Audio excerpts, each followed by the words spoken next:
welcome everybody to the reoccurring TELx Council meeting. Today is April 30th, 2025. And just before we get started, we'll just speak to kind of what the council is and the purpose of these meetings. So these meetings provide several critical functions to our governance. They provide transparency to our community. They create structure for our forum. They provide authors the ability to present their proposals to the council and community. They allow the council and community to review, debate, and refine these proposals so they can get to a place where we have consensus and mutual understanding. They provide a medium for regular TELx ecosystem updates. They ensure consistent communication between council members and the community, and they allow the community to directly engage in Q&A with the council members as well. So just as a reminder, the TELx Council is a local governance organization with the authority over and duties towards all TELx operational rules, system health, and general social well-being.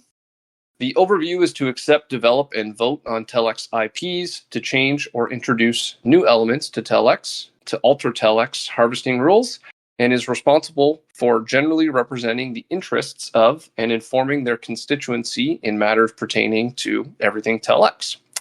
Duties include, and I guess we're required as a council to plan, finance, and coordinate implementation of improvements to the TELx system, to regulate the flow of TEL issuance throughout TELx to be harvested by liquidity miners, introduces, alters, and enforces TELx operational rules, including harvesting information and communication, maintenance and construction.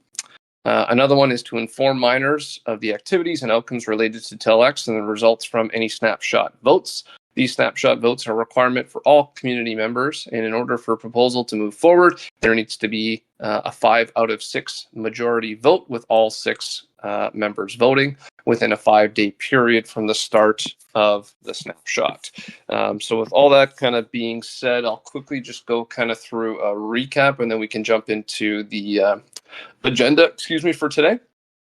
So recap last one, which was on April 9th, about 3 weeks ago. We had some updates on the V4 pools, with obviously Amir being here. We'll go into more details about that as well. A lot of the stuff that we talked about with that kind of stuff, I think we'll have to bring up again today just to get some familiarity and some consensus around how do we want rewards, staking, all that kind of stuff to work, and voting as well. We did talk a little bit about some of the other TELx IPs that we currently have ongoing, like the Dune Analytics project and the TELx operational one. There are a few follow-ups on both of those, but we can get into those in a bit. We also had Ty put forward his Always in Range, or AIR proposal, which we'll again speak to a little bit more in detail today. And then some digital cash pool updates. I see Mike posted around 1 o'clock, about an hour ago, a little bit of an update and a proposal for EMXN pool, Mexican, obviously, digital cash version. And then a good portion of the conversation, too, with Grant, which was great to have him on as well, just talking about the mapping of the tokens to new chains and the possible concerns with that as it relates to the launch of Telcoin Network and kind of, what comes first, the chicken or the egg, so to speak, and how we can try to, optimize things from an efficiency perspective by not, getting too big too soon with those kind of concerns, just with the way that the token would basically be created through whether either a mint and burn or, a wrapped version. So I don't know if Grant's going to be able to jump on today, but if not, we could talk about that at another date. And then there were a few other topics that we didn't get to, which was the budget management side of things and the Bunny V2 kind of discussion. So I don't know if we're going to get into the Bunny V2 stuff.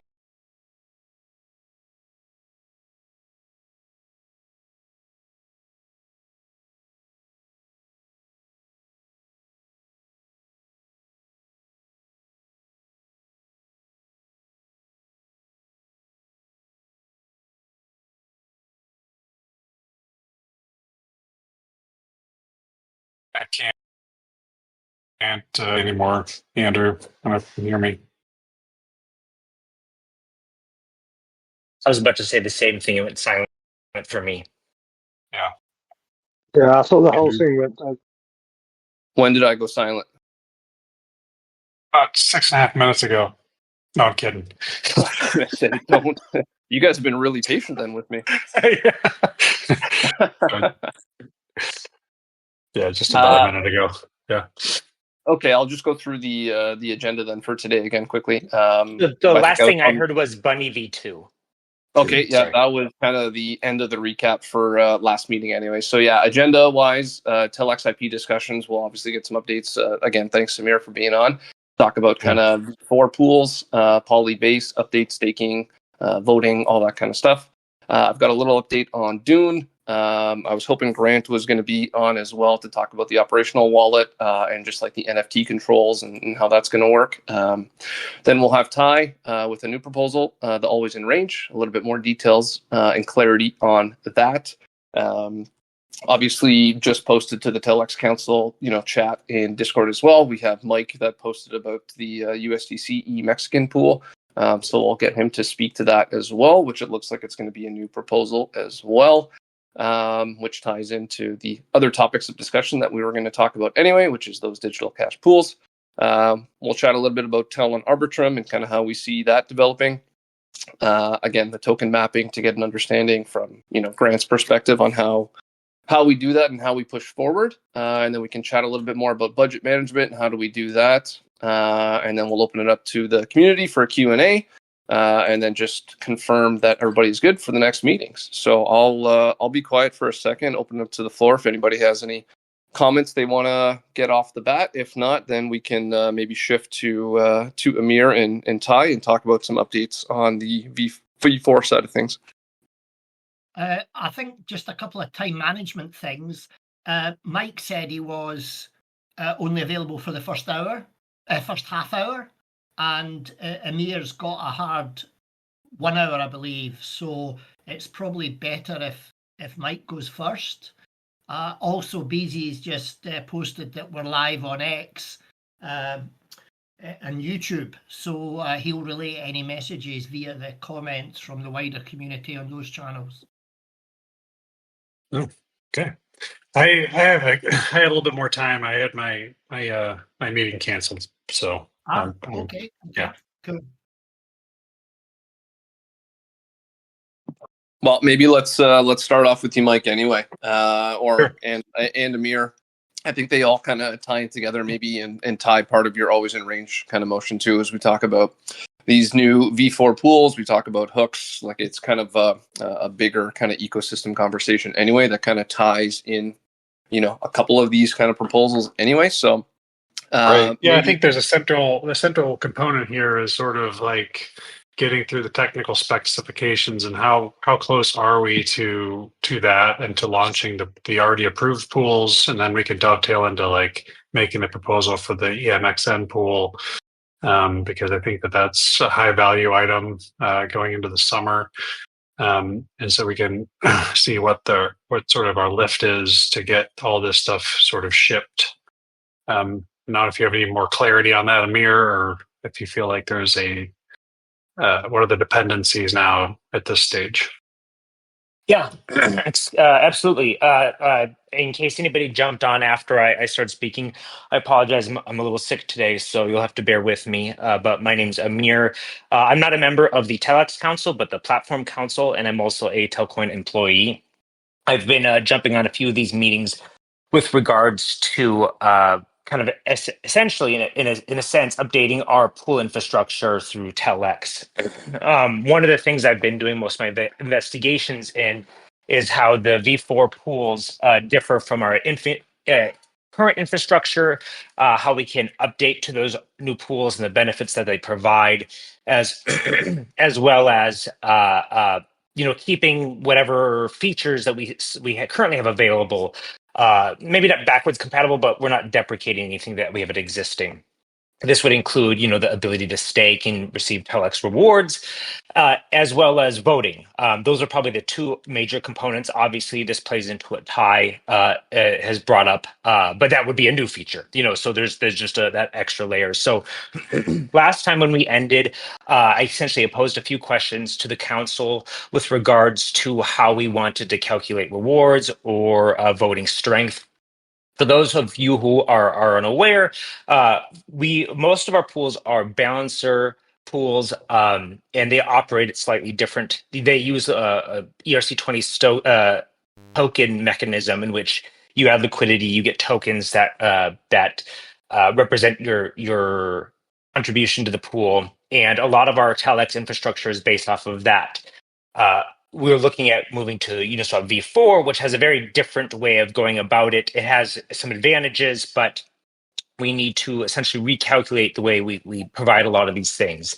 The major component of the v4 pools is they have this notion of a hook. Now, hooks were something I didn't have any familiarity with, partially because they're relatively new. Uniswap v4 has been publishing updates and stuff, but they're relatively new to the ecosystem. And my job with Telcoin just didn't directly interact with them. So it wasn't until this project kind of came up that I started to investigate. So the way that hooks work is they are, in a sense, more or less attached to pools. People provide the address of a hook when they are creating a liquidity position. But these hooks are essentially supposed to meet your own needs. The pool itself will have certain behaviors in which it'll call the hooks, and then from there you can have your own custom behavior based off that hook. Hooks can be across different pools, meaning you can have a single hook that is supposed to incorporate different things and stuff. But without trying to get too in the weeds, one of the things, like I said, we want to do is provide rewards as well as voting strength.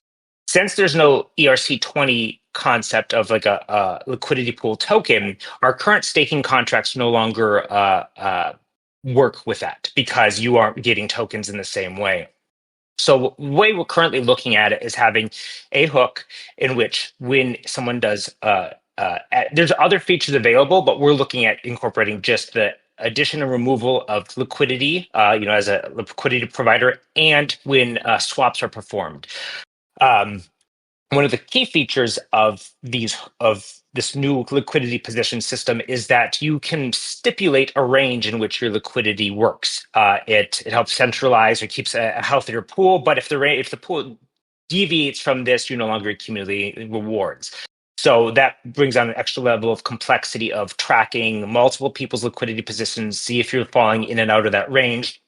And currently, we're looking at a hybrid infrastructure in which we have on-chain mechanics in order to enforce or kind of track certain liquidity position things, but we're also doing a lot of off-chain scripting, and this is for a few different reasons.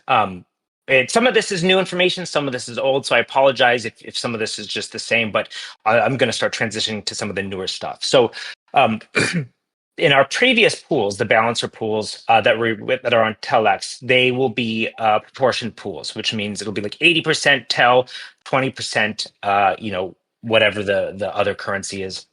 Now, Uniswap pools don't work that way. And this brings on a challenge specifically for voting. The way we calculate voting right now is given a certain pool, someone's voting strength is based off the amount of liquidity they've provided through those tokens. It's based off of TEL, but then we also give them essentially the benefits of any other non-TEL token in that pool. Okay, it's 80% TEL. We know that then their voting strength should be more or less, 25% more to account for that other 20%. Since that's not since these Uniswap pools kind of have a flowing position, you can't quite make a lot of the same assumptions, which is why, for two reasons, the off-chain scripting is beneficial. We're now able to currently, like, each pool is individually rewarded, and we can continue to do that, but we can also titrate things a little bit based it off of a US dollar. The off-chain scripting gives us a little bit more flexibility. Now, the way it'll work is that when someone does one of these activities, add liquidity, swap, things like that, it essentially calls this contract. It emits an event that the off-chain script will pick up on. This script doesn't need to be running constantly. We'll get into Ty's error hook a little bit later, but this script for this specifically doesn't need to be running constantly. It's going to be designed to be able to run in periods. So it'll track people's positions, stuff like that. But the calculation of actually how much somebody should get at the end of the period, whether it's a week or whatever, will be calculated off chain. Now, one of the downsides of this new system, and there's multiple reasons why this is the best approach, but one of the downsides of the new system is that previously, people were getting rewards on a per block basis. But a lot of the assumptions that we've been able to make in the past, we simply can't make with the new V4 pools. But once again, it gives us a little extra more flexibility. So the hook itself will emit these events, off-chain scripts can pick up on, and then we can throw in rewards to a staking contract. But once again, the people don't actually have, one of the benefits is people don't have this extra step of staking. We're able to track who's been providing liquidity, as well as providing the hook as part of the values they're throwing in there. And then we can reward them in a way people can come and claim rewards. So if you were to look at the current TELx system, the way it works is we provide a link to a third party, in this case Balancer. You go put your rewards there, then you go to your MetaMask, you add those tokens, you go to back to TELx, you create an approval, then you have to stake your tokens, and then whenever you want to remove it, you remove it. The new system, unfortunately, like I said, you don't get rewards on the per block basis anymore, but a lot of the benefits is many of those steps are gone now. As long as you're providing liquidity through Uniswap, all that should be picked up both by the on-chain stuff and the off-chain stuff. So simply by creating a position with this hook, you don't have any other steps of having to, obviously you'll have to claim your tokens, because that's a mechanism we've decided upon. We wanted a claim system, so that way there's the tax implications. We don't have to, but that's just what we've decided to do for now. But it gives the benefits of people not having to navigate back to the site and do these approvals, doing the stake and things of that nature. So on top of that, their positions don't necessarily leave their wallet in the same way. So funds never have to leave your own possession stuff. So it's got a lot of benefits to it. There's a lot more small nuances that I'm happy to get into. But for now, I think that's a pretty comprehensive picture of what we're looking at. I just want to make two other points quickly, because these were things that I had posed as questions that the TELx Council has gotten back to me on. One was voting strength. Do we want people to have a voting strength even if their position is no longer necessarily in the right window? We've decided yes, but the other point is people should only get rewards when their position is in range. So just because you out of range, you don't necessarily have to worry about, oh shoot, I don't have any voting power anymore. But you do need to manage it and manage your position in these pools in order to continue, essentially you have to contribute to the pool in a sense to continue getting those rewards. So that's more or less what we've settled upon. I have created a skeleton version that hasn't gone through a lot of the testing that I need to do. And I still want to decide on how to break this up. The hook and the staking mechanism and voting mechanism could all be one contract, or it could be three separate contracts that talk to one another. This has pros and cons. Some of the benefits is gas efficiency, or by things all being together, versus the modularity and being able to update things might be better if you break it up separately. So that's something I am going to test as I continue to develop it. The development of the hook or the on-chain contracts really won't take too much time. The off-chain stuff, such as just the rewards calculation, it's not going to take a tremendous amount of time, but a bit. But then also the air hook mechanism, which I'm happy to get into, but I'd rather Ty kind of talk about his part first. But that's the gist of it. If anybody wants to ask any questions or anything, I don't want to take up too much time, but that's more or less what we're looking at currently. I can just go ahead, Ty. Yeah, go. Sorry, I was just going to jump in there. I think the council still has to validate the way the voting strength. I gave Emir an indication of how we were thinking in terms of the poll that was being done by Tim, and also the general comments from the council.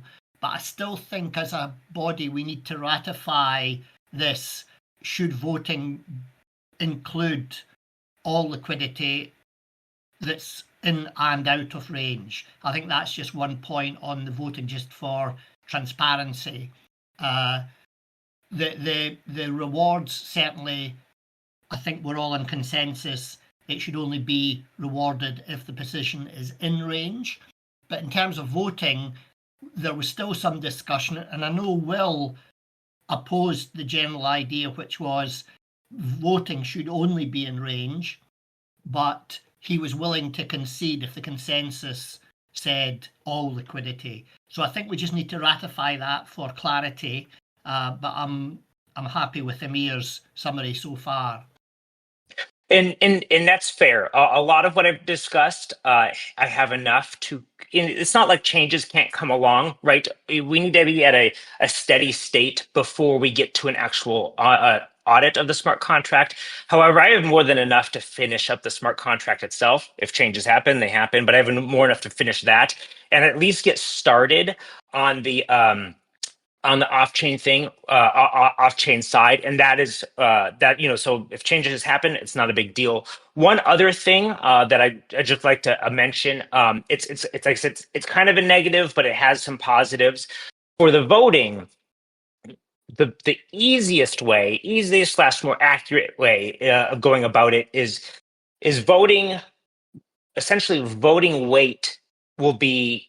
And part of this is because I said that the value of different pools can go up and down. Right now, everything's been kind of unilaterally equalized on TEL.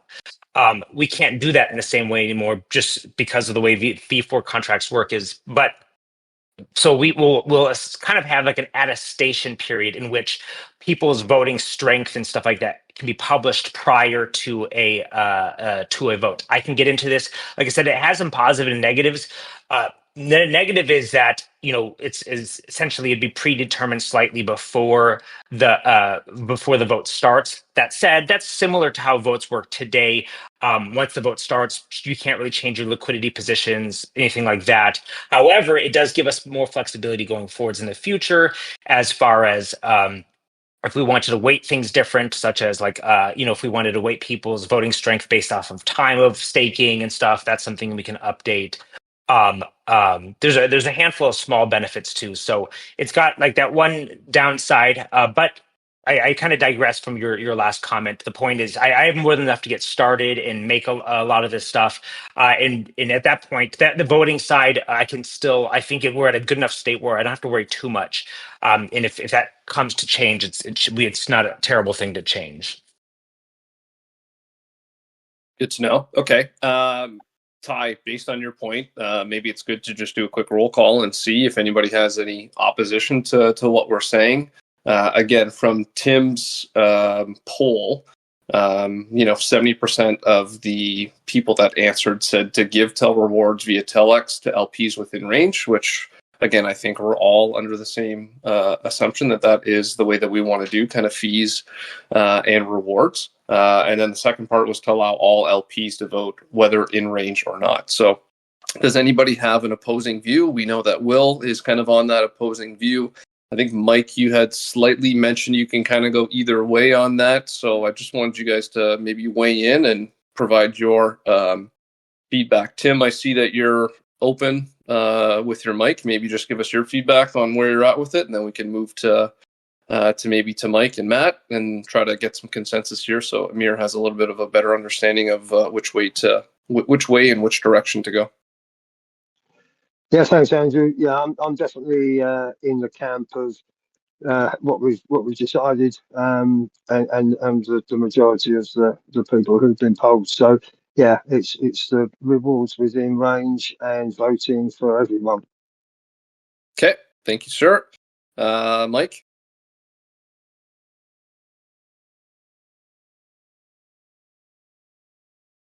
Or Matt?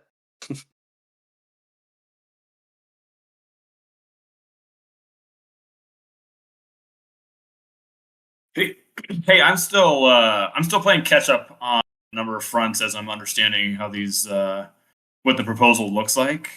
So I don't have an opinion one way or the other at the moment. I'm still, like I said, still trying to play catch up. I've been out a few weeks on some things, so no comment from me yet.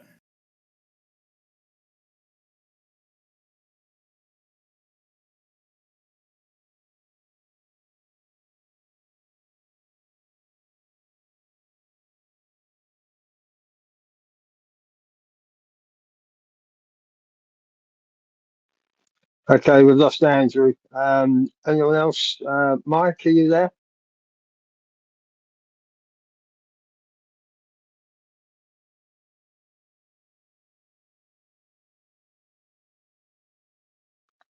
Ty, have you got your ears on? Yeah, I can hear everybody. Yeah, Andrew's dropped off the call. I think just to progress this then, rather than just have dead air, the feeling is until there's any strong opposition, then Amir just works on the assumption that voting should be in range, and voting should be all liquidity and rewards are in range. And at least he can get started. And as he said, if there's any change to that, then he'll let us. We can alter it, and he can change it. One point that I do think is relevant to this, Amir, is there is some confusion as to how many hooks you can have on a pool. Now, I understand, and it's very clear that you can only attach one hook address per position, but can there be multiple hooks available for any one pool? Yeah, so that's a great question. So a little bit of background to everybody. Ty and I have talked about this a handful of times, and like I said, this is a new topic for me. I really didn't get into hooks until probably a month or two ago. So my understanding has been the clarity on the subject, both through my discussions with Ty as well as my own research into it has really developed my understanding. So Ty has thrown a few emails my way the last few weeks, and I've not been able to respond to him. So some of this is probably new to you too, as well, Ty. So I just I hope this helps a lot. So my original understanding, I think the way I described things is there was kind of like an attachment relationship where like this thing has to be with this thing, whether it's the pool or position. So just kind of like we'll start fresh. The way it works is essentially, we'll say a pool or something is created. And when someone is providing liquidity, they can attach a hook to their position. And if that's like, it's almost as if like a hook, think of it almost as if like your position is also kind of like a pool, not to make it a little too confusing, but so if any pool can technically have more than one hook, so long as there's still only the one position to one hook relationship. However, a single individual can have more than one position. So somebody could technically have two different positions from the same address. Each position can only have one hook, but that hook could be different for the same pool. And that's one of the things that I needed some clarity on, not something that I had full understanding of when we started this. The way there's a little bit of the way they do it is very interesting, but it dissociates the concept of a pool a little bit and just talks about liquidity kind of in a more general sense. So it's still easier to abstract and think of a pool as just a regular pool, but it truly is a very different complex system than we're used to. So the short answer to your question is that a pool can have more than one hook. A position can only have one hook. A given individual can have more than one position. So right now we're looking at creating one hook, but a given hook can also work for more than one pool. And I get how that's confusing, right? I needed a Venn diagram to understand this when I was first going over it. So I think that a lot of these things are a little bit, the numbers a little bit more agnostic, but one of the biggest restraints is that a single position can only have one hook. Everything else is kind of a one-to-many relationship, but that's the one-to-one relationship. So, I'm happy to. I will as I go forwards, as I finish writing the code for at least the smart contract, I'm going to be accompanying it with some diagrams, and hopefully that will add some clarity. I know it's hard to visualize things on a call and stuff, so I hope that answers your question, but just know that I'll provide a better, more stringent diagram of exactly how these relationships work. It's just part of the normal engineering process. I'll create like a UML diagram. It shows how they interact with one another, as well as where we can introduce future features or where we can utilize existing features. When I say existing, I mean like this next generation, and incorporate some of that. Does that answer your question? I can also just do the cliff notes if that was a lot all at once. No, that clarifies it for me. I'll give everybody else a chance to speak if they may have questions on that. Yeah, sorry I had to jump off, guys. I just wanted to get some clarity. So the hook, Amir, that you're kind of working on now, is that more specific to just the voting? Well, so that's one of the... sorry, go ahead. No, go ahead. I just want to understand like what's going to be involved in the hook that you're kind of working on developing right now, because based on what you said, we could have multiple hooks per pool, but only one hook per position. So like, I just want to understand like when that hook goes in, and if that hook is associated to people voting, then essentially like that should be the focus. Like we obviously want more people to be voting as much as possible. So that's like almost like an automatic, but like, can that voting aspect be connected potentially with what Ty is proposing with that AIR hook? Well, so the one of the design decisions I'm still making is how modular do we want to make it? We can create a hook that all it does is emit an event for the off-chain infrastructure to read from it, and that's the only thing it does. Also, we'll have the staking component where people can claim from their funds, and we'll also have the voting component. All these can be one, and all these things can be separate, and that's a design decision that I still want to make. What my guess is, the hook will probably be separate, and then the voting / staking portion will be together. And the reason is because the hooks are supposed to be a little bit more lightweight, easily updatable, things like that, versus and it's supposed to contain, or not, doesn't supposed to, but I'd like to create a version in which there's no storage. The reason why I want to make a version where there's no storage associated with it is because updating, if we want to stick one of these things behind a proxy, for example, like the staking contract, I shouldn't say staking because no one's actually staking it anymore, but the rewards contract that holds funds, maybe you want to put some security features around it, stick behind a proxy in case a vulnerability is found. The hook is a little bit more lightweight. It's not going to have any storage. It's not going to have the same attack vectors. So my guess is there's going to be a voting / rewards contract. And this is going to this is where the off-chain script speaks to the blockchain in a sense. That's where we're updating certain things with regards to how much rewards people have and stuff. So I think it's probably going to be split up into those two components. I haven't finished writing in it. So sometimes, midway you start to think, okay, you know what, this is a better design. That's where I believe we're going to go with it though. Now, that said, and I hope I'm trying not to digress too much. The hooks are designed in a way in which you can use them for multiple pools if you'd like. So it takes, whenever they're called by a pool, they provide the pool. It's called pool index. Essentially, is what contract is reaching out to me right now. What is who's touching base with me, and it can pass that along to other features. So it can be used in multiple ways. If you want it to be for a single pool, that's fine. If you want it to be multi-pool, that's fine. If we wanted two different, I doubt we're going to want a situation in which we have multiple hooks for a given pool, but we could do that if we wanted to do something. But I think that's part of the reason why I want to isolate the staking versus voting portion, so that we're not looking at multiple hooks for the same pool. It's just the same flow. If someone's contributing to it, everything's updated there. And a lot of that more stringent stuff we can do off chain, because we don't necessarily do an audit every single time we would like to adjust something. Okay. But can I just walk through the process just to make sure I'm understanding it properly? So I put a position into Uniswap V4 pool. Are you saying that by creating this, let's call it, like you said, a rewards contract, by staking my NFT in this rewards contract, that is going to trigger like the off-chain script, however often we do it, to calculate the fees and rewards and voting power. Like that, we can technically do that via a smart contract. It doesn't necessarily have to be done via a hook. Am I understanding that correctly?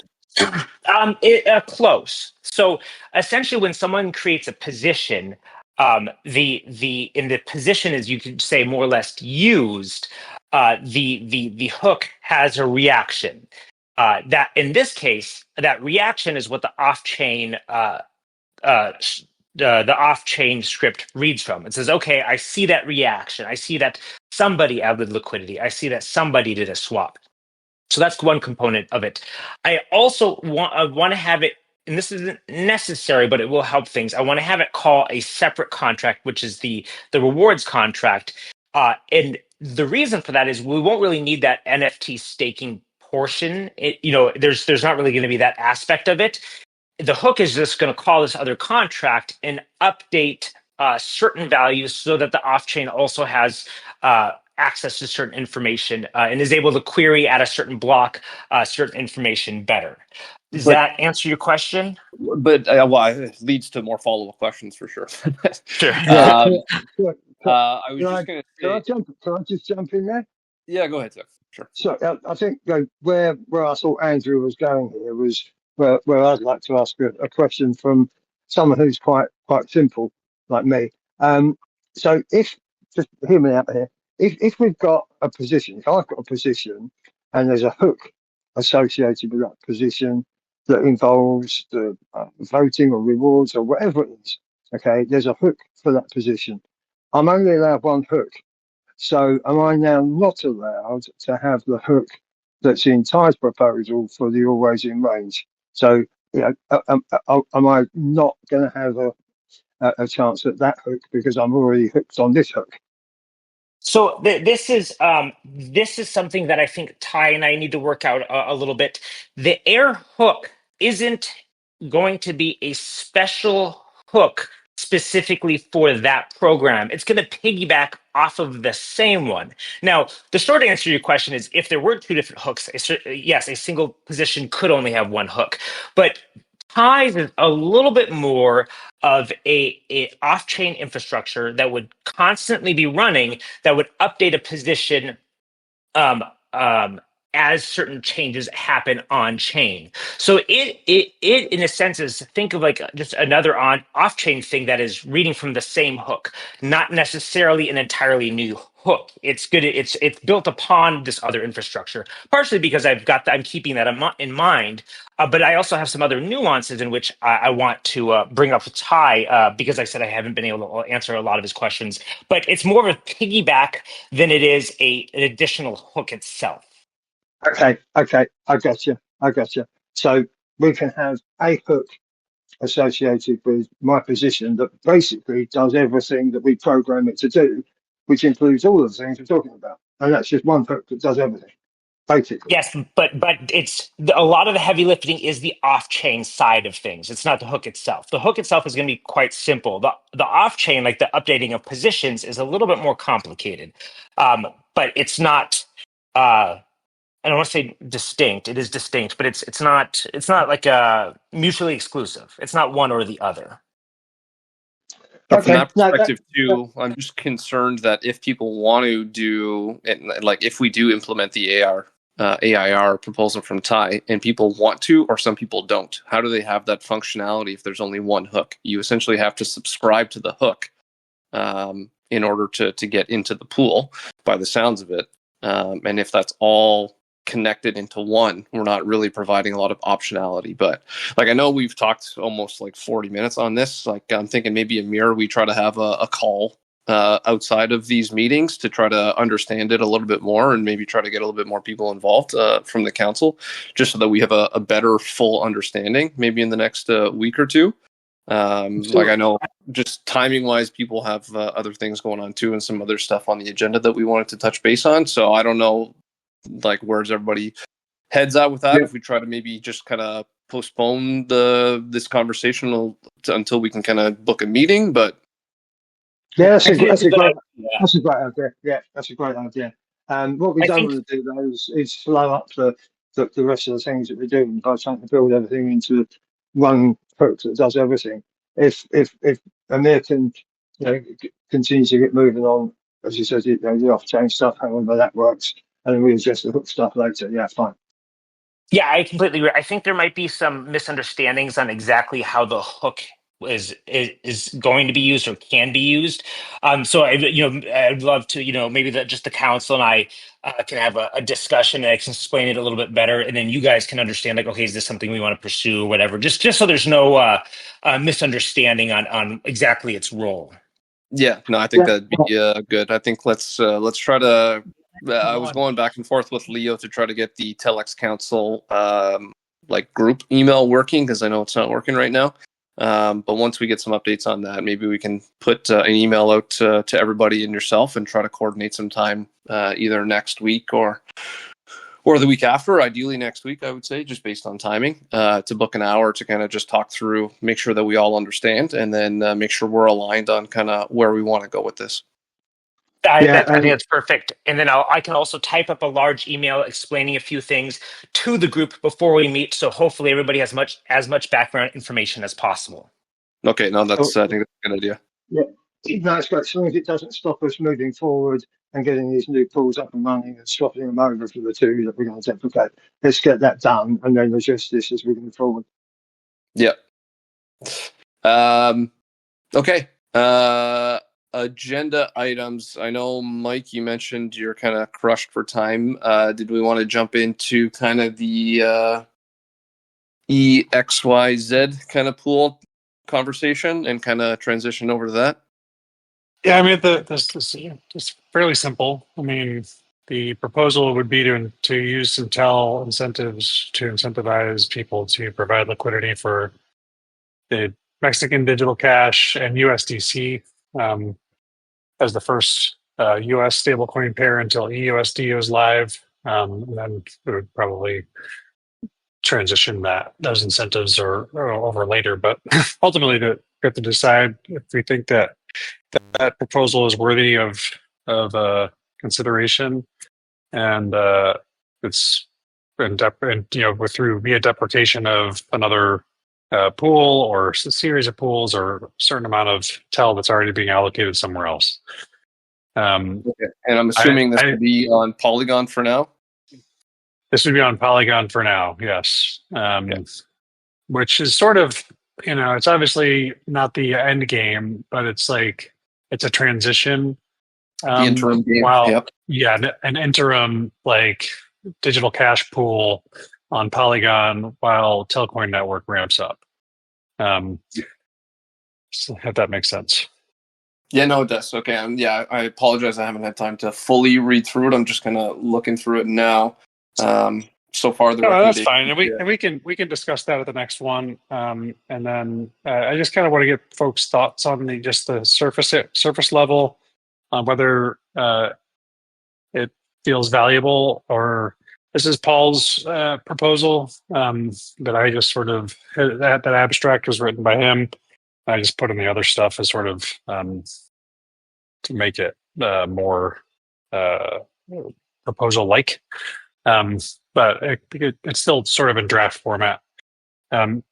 So yeah, I'm relaying sort of his thoughts on this, which is like driving incentives towards the more useful part of the ecosystem from a network perspective and the telco perspective, which is digital cash, and then not necessarily as much on volatile assets. You know what I mean? So.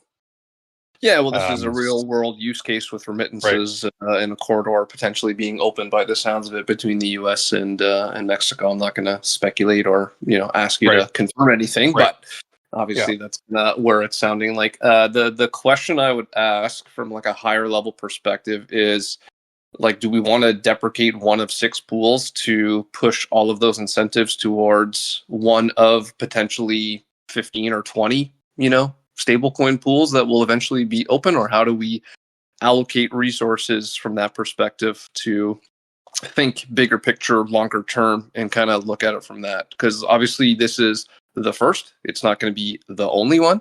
So just like from that perspective, how do we want to, review that? Right. Because if another pool comes on, like we can't just continue to deprecate existing pools because we only have 6. At the end of the day, if we're going to have 15 to 20 digital cash pools, well, we can't incentivize them at all at the same rates. Yeah, or we can change. Yeah, we have to just sort of do some work with the math.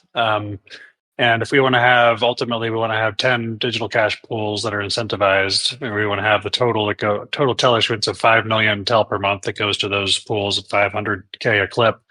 Then, yes, I hear what you're saying, and I am open to understanding better what you guys think about that as far as, but I think strong incentives for the first one would be probably warranted, just because you have to get folks to go from a mindset of, guys that are in the volatile game that are, crypto fans, to actually incentivizing those that are just like, hey, I want to make a yield on some stable assets. Those are two different people, and almost none of those people. The fees going through that corridor or the pool, right? Like I think the goal, obviously, once the bank and the remittance side of things really pick up, is that the volume that's flowing through that service, takes over. And ultimately, that's going to be a low yield product. It's going to be I think that will probably end up landing in the whatever lower percentage range, as far as your income you can earn 50%. Yeah, no, for sure. Right. Yeah, you're going to be earning, single digit percentage on those pools, but that's very appealing to a lot of people that don't like volatility for a certain part of their asset base. Yeah, no, it's part of anybody's portfolio and structure, but sorry, go ahead, Ty. Go. Also, what's worth mentioning is that the fee tier that exists within the Uniswap for sort of normal tokens, it's 0.3%, but usually when a token is paired with a stable coin, it drops to 1%, 0.1%. That seems to be the favorite tier. So the fees generated are lower as well. Yeah. Yep. So that would be the case, for this pool, we would establish it with a lower swap rate, percentage rate. So, Mike, this is obviously tied to the Telcoin app, Telcoin Bank, Telcoin Holdings, right? I'm just trying to think, are we getting any insight from them on kind of what other potential pools we need and when? I don't know if we transition, the full 2.8, 2.7, TEL per 30 days to this, initial pool, and then once the next one comes, we just divide it by 2. I just want to think about that's a good point. That needs further clarification, because the pool is not the entire swap. There will be some of the swap will be, for going from USDC to EMXN, will be going through Umirex, and then where there's better liquidity or better mid-market rates through the Uniswap pool, that'll be routed through that pool. So it's a complicated formula in my mind, but we could probably get some better clarity on that before we put this proposal up for a vote. Okay. Does anybody else have any thoughts around that?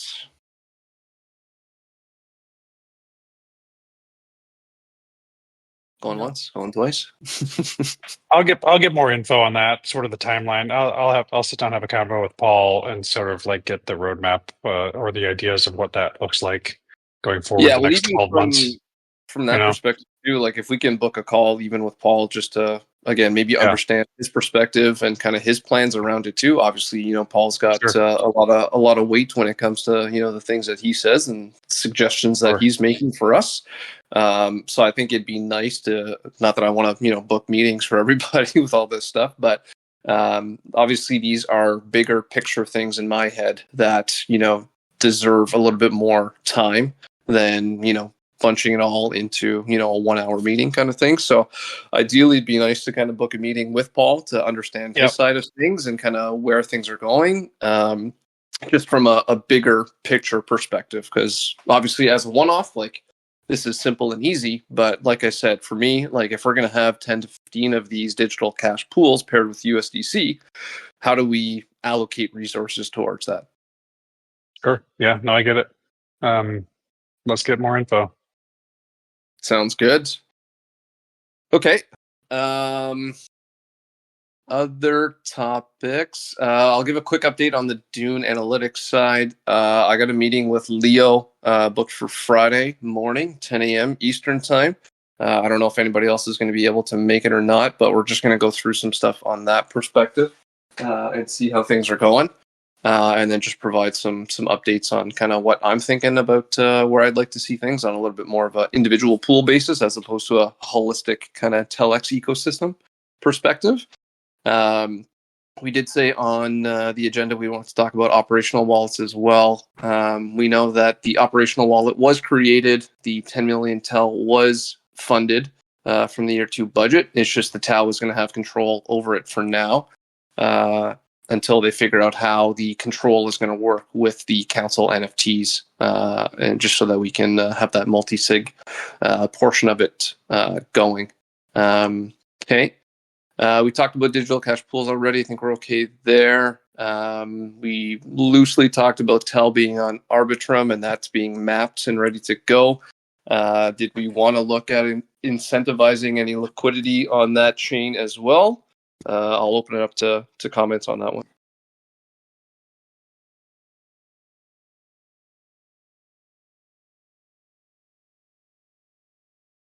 I think for the time being, no, that's my preference, because there are other more important stuff that I think we need to focus on.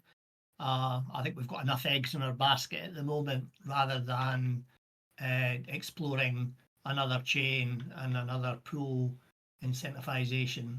It's just complicating things. That's my feeling.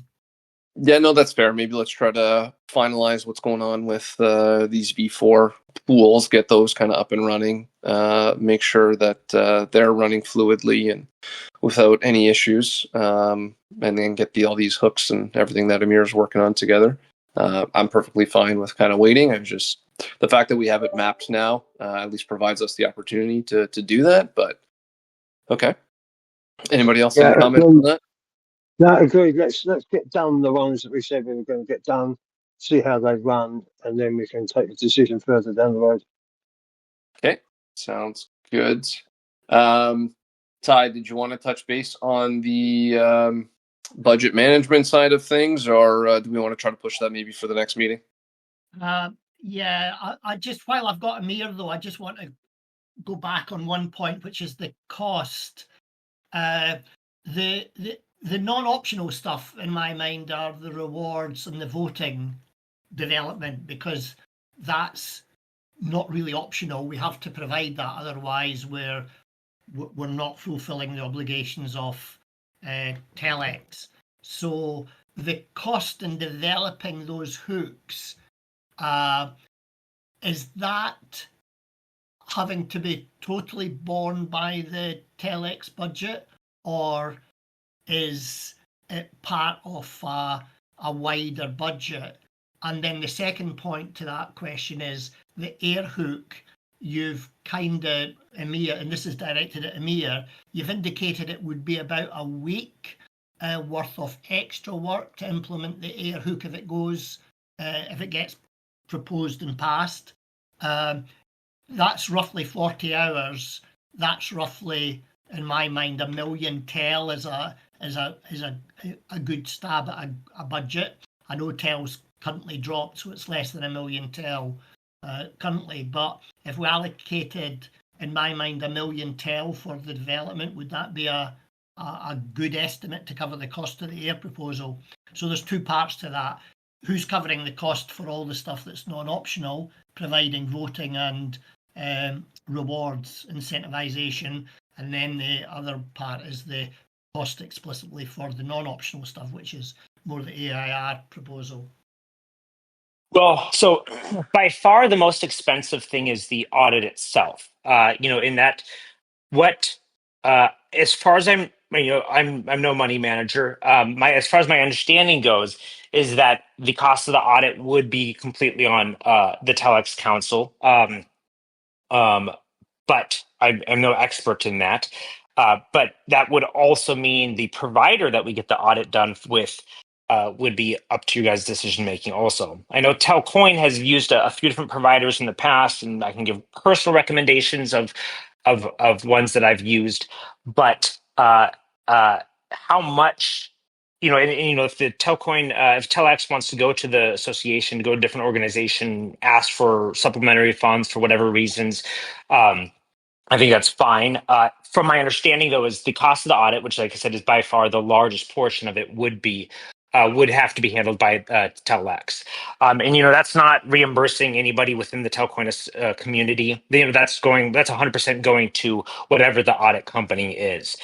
So they create their own pricing, things of that nature, and they're not cheap. They're talking about a couple tens of thousands of dollars. So they're not small cookies. Okay, and what about the additional development cost for the AIR? Is that still, apart from the audit, is that still in the region of about 40 hours effort to implement AIR? Yes, but I would like to say that that might go up or down based off of our discussion. With the TELx Council together as a discussion. The other thing is, it's not going to cost a lot, but it is the only service that, not the only service. It does have the ongoing costs. So unlike the off-chain script in which somebody can run periodically, and the only real expenditure of that is the gas cost to trigger the transactions, obviously on top of the rewards. But we already have systems like that for like the 10 issuance. Right, where it costs like 2 to 3 Matic, and when it's expensive, which comes down to like $1, very low operational costs. If we're talking about having something that's running consistently or constantly, there are other products out there that can do it for relatively cheap. But every time a transaction goes off or something, then there's gonna if we're trying to make a very narrow window where it's triggered constantly, that's going to cost a little bit more Matic, and you have to look at rebuying stuff. But I think a week is realistic. But once again, I'd really love to sit down with the rest of the team and have an understanding of exactly what we're looking at and how many people are affected and things of that nature before, I don't think it'll cause a tremendous amount of wiggle room or change, but I think it would be impossible to give a real estimate without that. And on top of that, we're still in the stack of creation is really the smart contract and the off chain, and then the air hook. So I think it's reasonable, but I can't be 100% certain just because it is a few layers through. But I need to jump after that, so I'm so sorry. But I'll respond to your emails here later today, and I look forward to all of us getting together as a group. Okay, no, understand. Thanks, Amir. No, that's fine. No problem. Of course. I hope you guys have a great rest of your meeting, and I'll talk to you all soon. Perfect. Thanks again, Amir. Bye bye. Okay, so let's book another meeting with Amir, and kind of obviously there's a lot to talk about with these hooks and V4 pool implementations with everything going on and organizing and making sure we're on top of everything. So that's fine.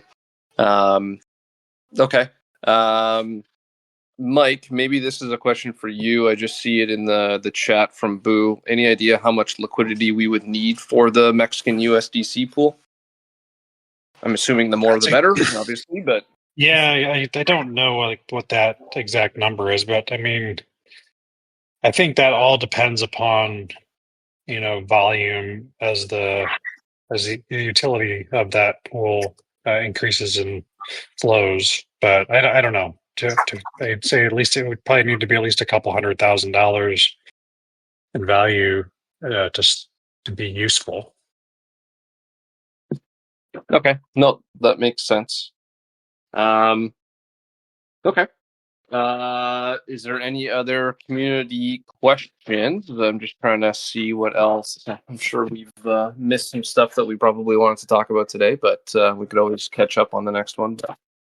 Is there any other questions, comments, concerns from everybody? If not, then maybe we can try to wrap this up.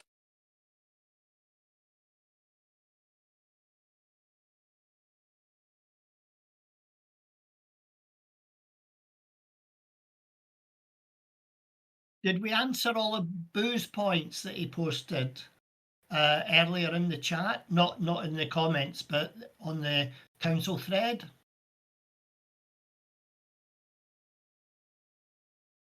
I think most of them were answered, if I'm not mistaken. Be happy with. Yeah, I'm looking at it now. Oh yeah, in terms of how often we want the script to run, I guess again that'll be maybe more of a conversation when we have with Amir, just to understand from that perspective what's involved and if it's a manual versus a bot kind of doing it. Like ideally, maybe we kind of do it daily. No, Boo's just responded on the chat saying he's happy, so that's good. No, but value your input, Boo. You're very active on this, so thanks for again. Always appreciated. Okay. Looks like we're losing a few people here. Okay. Is there anything else anybody wants to bring up, or we can kind of conclude this one? No, good. So 2 weeks time?